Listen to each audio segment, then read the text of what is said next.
माननीय विधायक कोरांव राजमणि कौल जी, विधान परिषद सदस्य श्री सुरेंद्र चौधरी जी, विधान परिषद सदस्य श्री केपी श्रीवास्तव जी, जिला पंचायत अध्यक्ष डॉक्टर वीके सिंह जी, महानगर अध्यक्ष भारतीय जनता पार्टी श्री संजय गुप्ता जी, जिला अध्यक्ष यमुना पार श्री राजेश शुक्ला जी,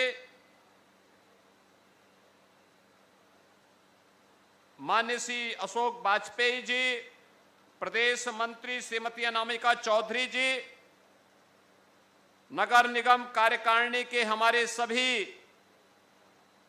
पार्षदगण, भारतीय जनता पार्टी और महानगर से जुड़े हुए हमारे सभी प्रबुद्ध जन, उपस्थित बहनों और भाइयों, आज गंगा दशहरा का पावन पर्व भी है। गंगा दशहरा के ही इस पावन पर्व पर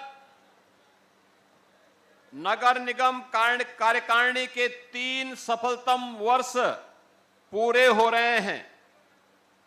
मैं इस अवसर पर नगर निगम के महापौर श्री उमेश चंद गणेश केसरवानी जी को, सभी पार्षदों को हृदय से बधाई देता हूं और गंगा दशहरा की भी पूरे प्रदेशवासियों को बधाई देते हुए मां गंगा से पूरे प्रदेश और पूरे देश के मंगल कामना की प्रार्थना भी करता हूं।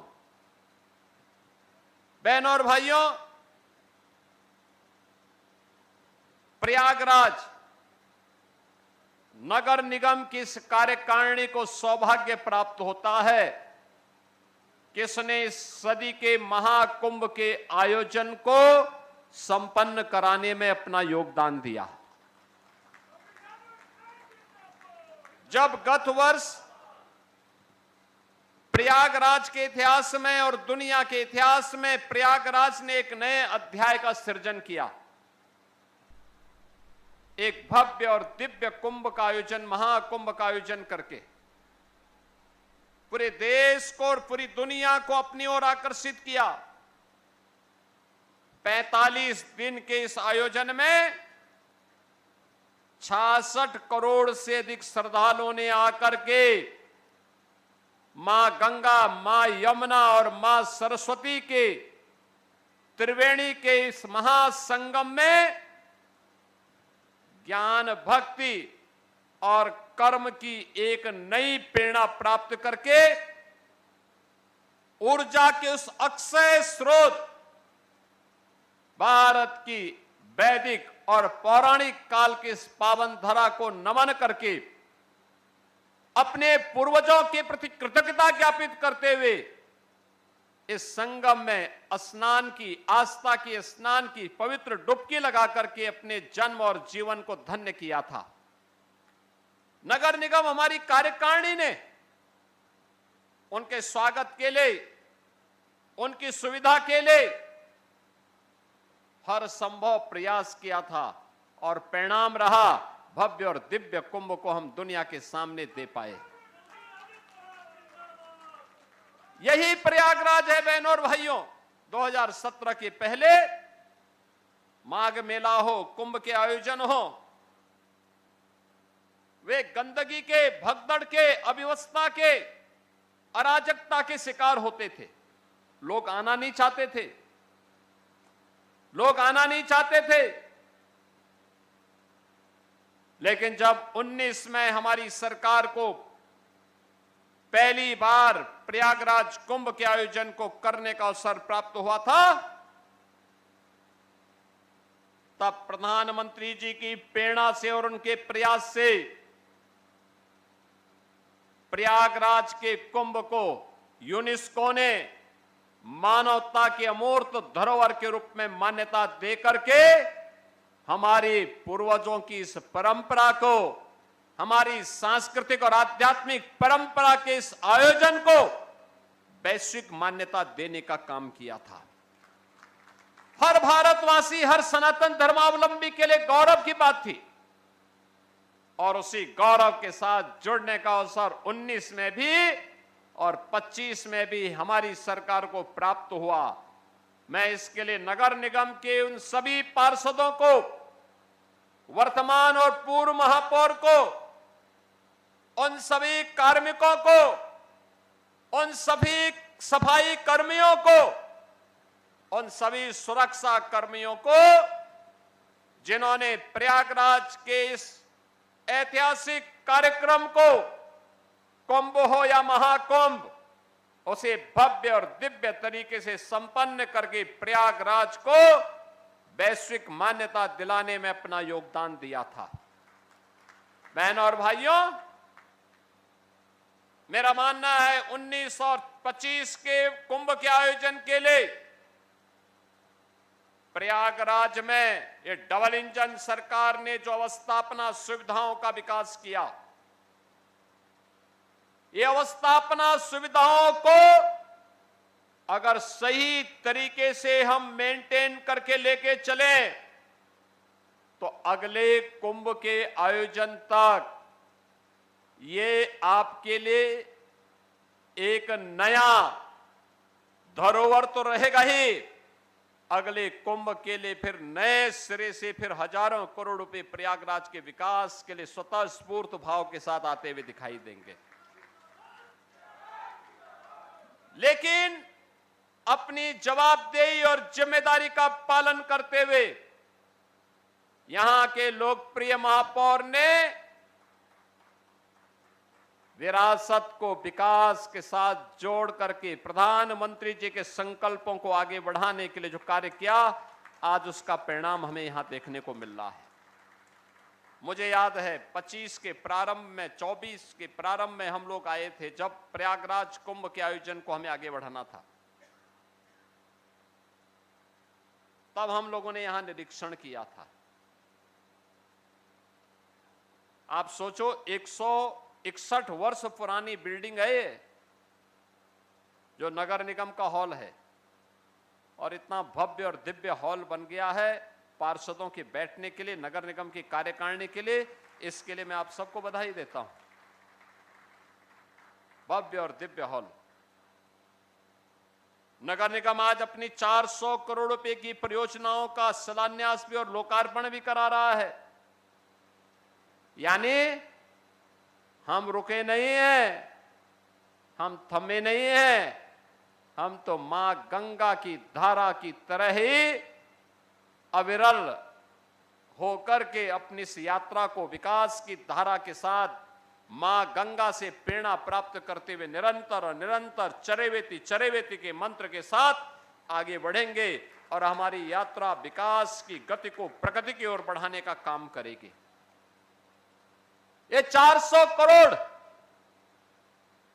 यहां के कार्यों की मॉनिटरिंग के लिए कहीं जोनल कार्यक्रम बनेंगे, कहीं पर शिवालिक पार्क की नई श्रृंखला खड़ी होगी।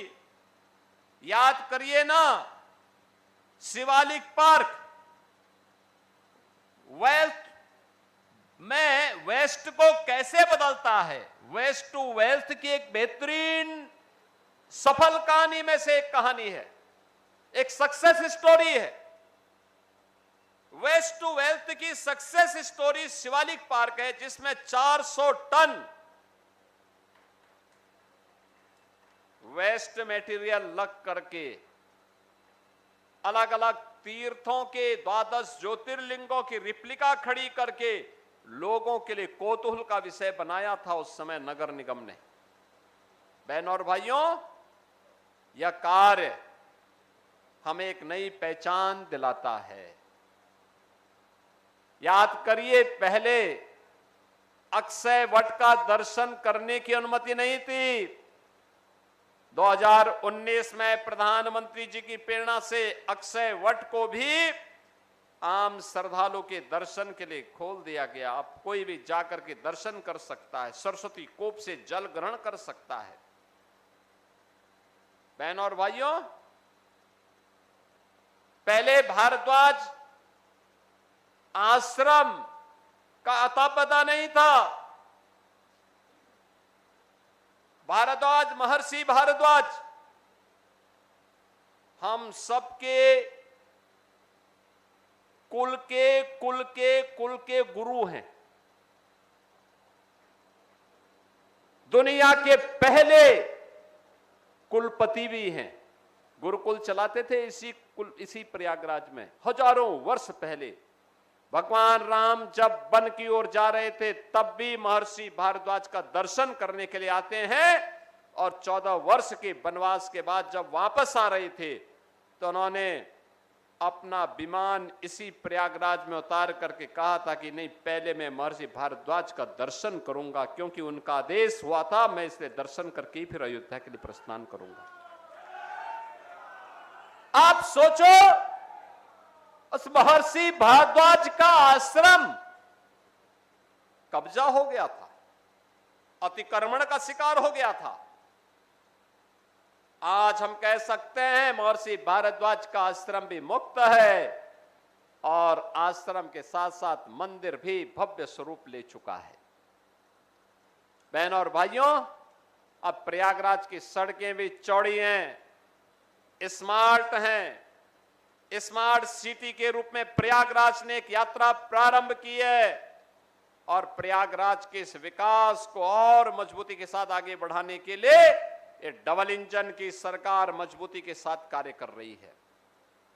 बहनों और भाइयों, मैं तो केवल आज आपसे कहने के लिए आया हूं, नगर निगम अपना कार्य कर रहा है, और उमेश जी तो हमारे पुराने कार्यकर्ता हैं। उन्होंने जिस निष्ठा के साथ भारतीय जनता पार्टी की सेवा की, अध्यक्ष के रूप में कार्य किया, उसी निष्ठा के साथ महापौर के दायित्व का निर्वहन भी वे कर रहे हैं, और सभी पार्षदों को लेकर के चल करके विकास की धारा को हर वार्ड, हर मोहल्ले तक पहुंचाना, यह संकल्प उनका दिखाई देता है। और इसीलिए 3 वर्ष के इस कार्यक्रम को ध्यान में रखते हुए मैं स्वयं भी यहां आया।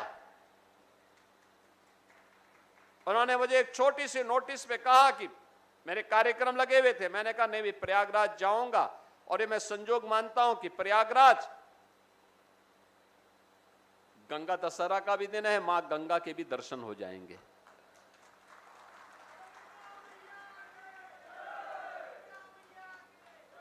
ज्येष्ठ मास है और मंगलवार का दिन है, तो हनुमान जी के भी दर्शन हो जाएंगे।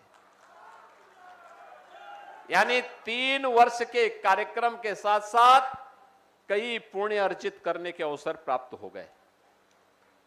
बहनों और भाइयों, मैं केवल आपसे एक बात कहना चाहूंगा। आज से 9 वर्ष पहले प्रयागराज की स्थिति क्या थी? प्रयागराज आज तीर्थों का राजा हो गया। ये पहले से था, लेकिन 9 वर्ष पहले क्या था? भय और आतंक का माहौल बना दिया गया था। अराजकता थी, गुंडा था, आतंक का माहौल बना हुआ था।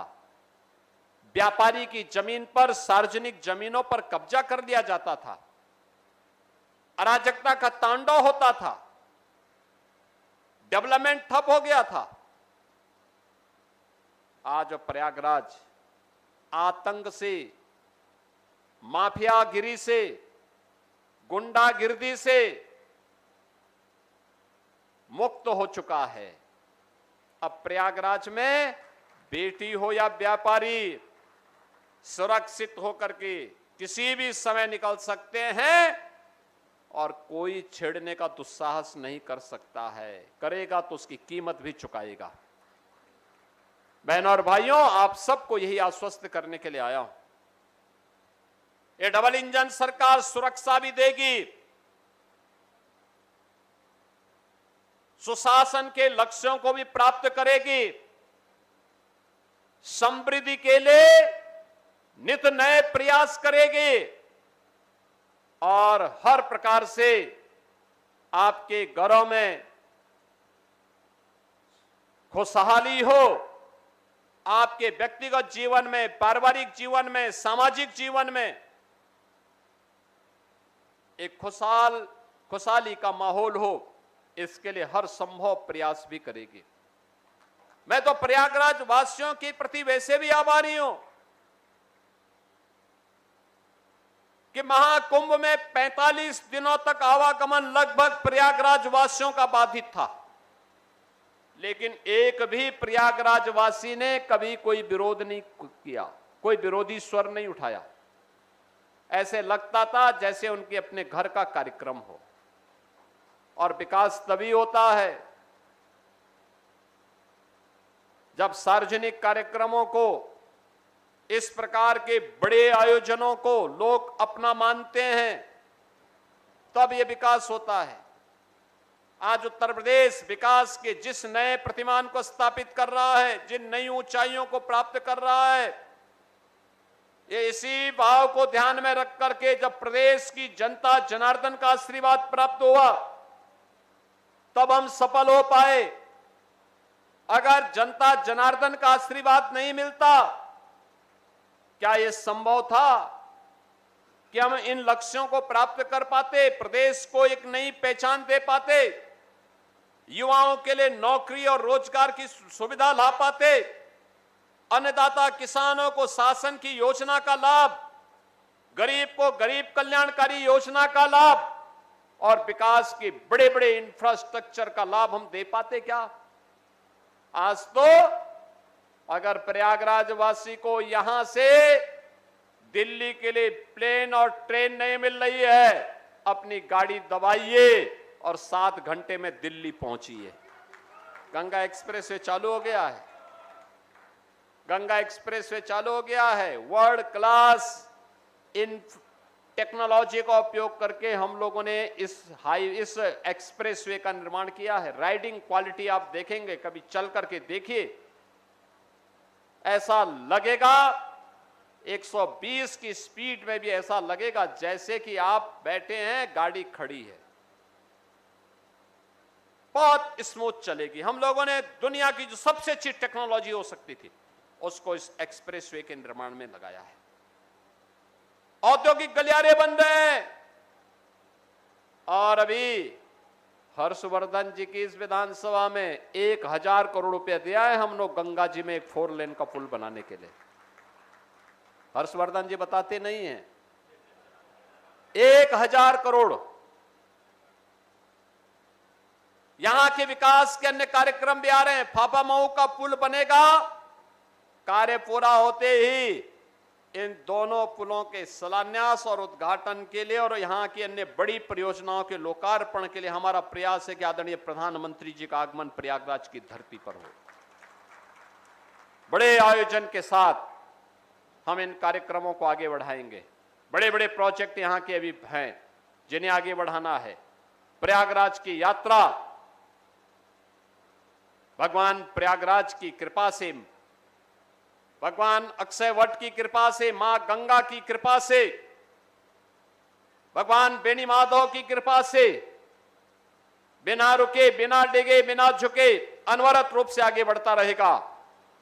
बस उसके लिए जमीनी धरातल की तैयारी यहां के माननीय जनप्रतिनिधियों के नेतृत्व में नगर निगम कार्यकारिणी उमेश जी के नेतृत्व में निरंतर आगे बढ़ाती रहेगी। इस विश्वास के साथ विकास के लिए जो भी प्रस्ताव आएंगे प्रदेश सरकार उसमें अपनी पूरा सहयोग करेगी। इस विश्वास के साथ मैं उमेश गणेश केसरवानी जी को, उनकी पूरी कार्यकारिणी को सफलतम 3 वर्ष के लिए हृदय से बधाई देता हूं।